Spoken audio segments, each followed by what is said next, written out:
Hello, my name is Joe Schmidt. I sell real estate. I also like to write. I write stories, short stories. Used to tell stories to my grandkids and little kids, and I decided to write them down, and now I have them narrated. So, this story you're about to hear is a narration of one of my stories. If you like it, please give me a thumbs up. Pass it on to somebody else and share it. And if you're interested in real estate, please reach out and give me a call, send me a text. Let me know what I can do to help. Thanks.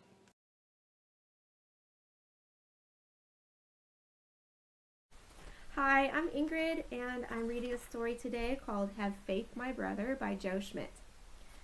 My sister Sky and I were starting high school in the fall, but now it was summer vacation and we were ready for wild times and parties. We were both out of control. We loved it and could not wait for the mayhem to start. My history teacher said I was an evil child, and I said, "Thank you," as I walked away.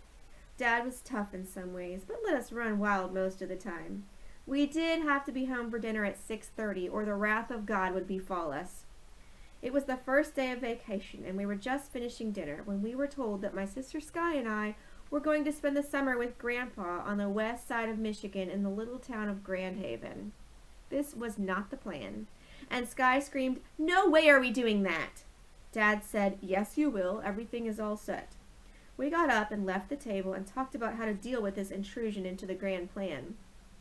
We decided that sleeping late in the morning would be a good start, but then we would take our parents' extra car, run away for the summer, and come back when it was time for school to start.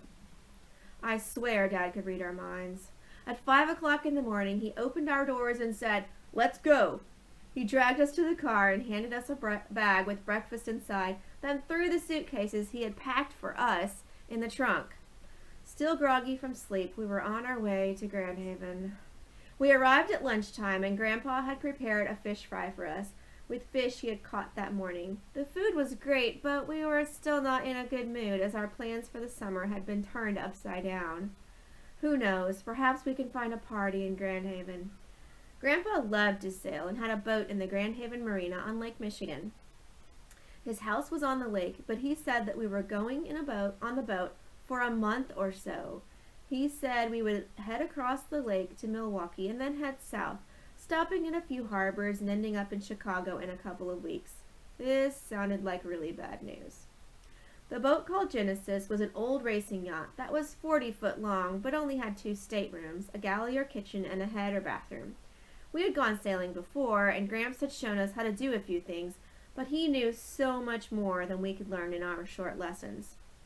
The day was perfect, with sunshine and a steady 15-knot breeze out of the south. Grandpa set us on a broad reach, which is with the wind hitting the side of the boat.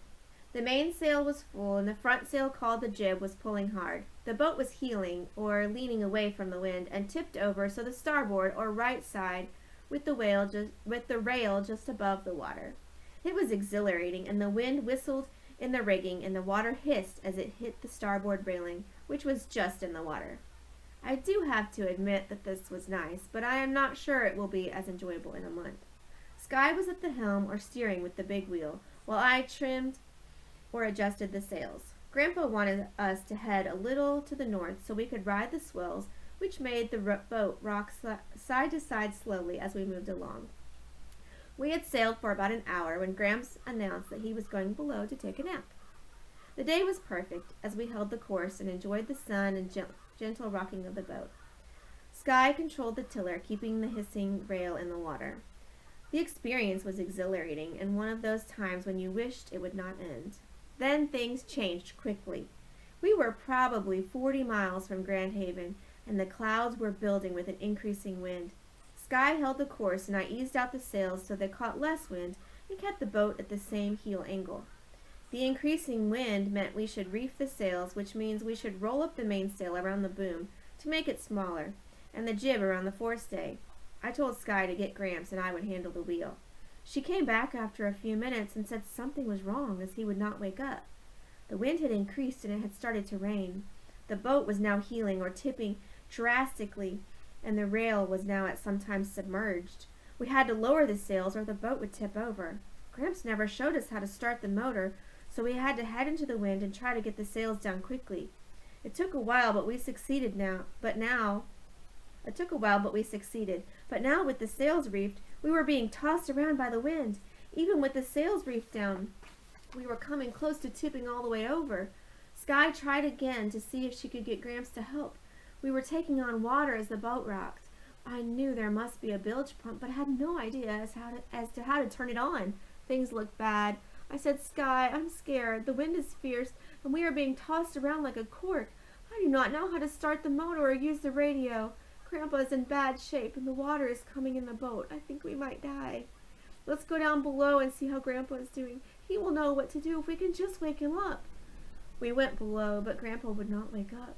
Sky said, I don't want to die. I'm very afraid. Perhaps we should pray. Just then the boat tipped, driven by a big wave, and we were thrown to the side. Grandpa would have been thrown from the bunk if it were not for the side rails. We knelt on the deck and held hands. Sky held Grandpa's hand, and we prayed to be saved from what seemed certain death. We prayed that Grandpa would be okay. We asked forgiveness for our terrible ways and asked for help believing. We asked for guidance to a better life and to help us have faith. We both promised to live better lives. Sky said, have faith, my brother. It was then that we felt a calm come over us, as though things would be all right. We went back up on deck and Sky yelled, Look, over there is a boat headed our way. It came closer, and a man with a bullhorn called out, saying, Do you need help? We yelled, Yes, our grandpa is sick and we do not know how to sail. He said, Hang on, I will come over in our dinghy and see what I can do. He had his wife take control of their large cabin cruiser, and he lowered the dinghy and headed our way. He tied up to the stern of our boat and came on board. We went below, and he said Grandpa needed immediate attention. He turned on the radio and called the Coast Guard and filled them in on what was happening. He gave them our position, and they said they could have a helicopter there in 20 minutes. He started the engine and headed us into the wind and got the bilge pumps working. He said that he would call his wife in their Catalina cruiser on the radio and have his son throw us a line and start towing us toward harbor. He said he would stay on board and help the Coast Guard with Grandpa. Sky put her arm around my shoulder, hugging me, saying, I pray that Grandpa will be okay. Perhaps this has changed our lives. The end.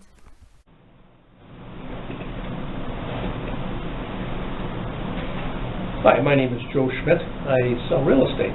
I also like to write stories, short stories.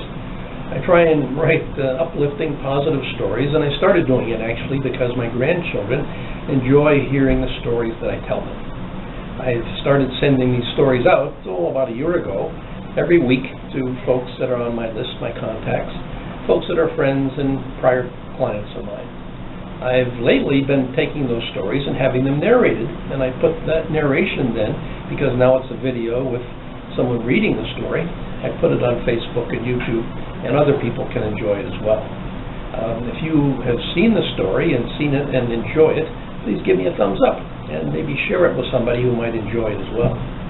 As I mentioned, I sell real estate, and the real estate market today is quite strange. There are very few listings, probably 50% lower than normal, maybe even less than that in some areas. And because there are so few listings, people are afraid to list their house because houses sell very quickly. And so what's happening is these houses sell very quickly, and folks have a problem with that, because if your house sells very quickly, now you're homeless. And what are you going to do in that situation? I've got a solution, and that solution is basically working with lenders. I've got some lenders that work to help you solve the problem. And basically what they do is they work out an arrangement where you can find a house, look at your leisure, find the place you like. You take that house and move into it, get it ready to go, and then after you're ready and moved in, now you can take your existing old house and fix it up or do what you want and sell it at your leisure. It will sell very quickly if priced properly and fixed up like it can be. So it solved the problem that people have of having difficulty finding a house, having difficulty dealing with the fact that they have to move out of their old house and move into the other house at the same time. It's a tricky thing to do, but I've got a solution for it. And so that's a great thing for, I think, most people to do. If you'd like to explore that, like to talk about it, like to understand more of how it works, please give me a call, send me a note, send me an email. We can get together and talk. I can make it happen. Thank you very much.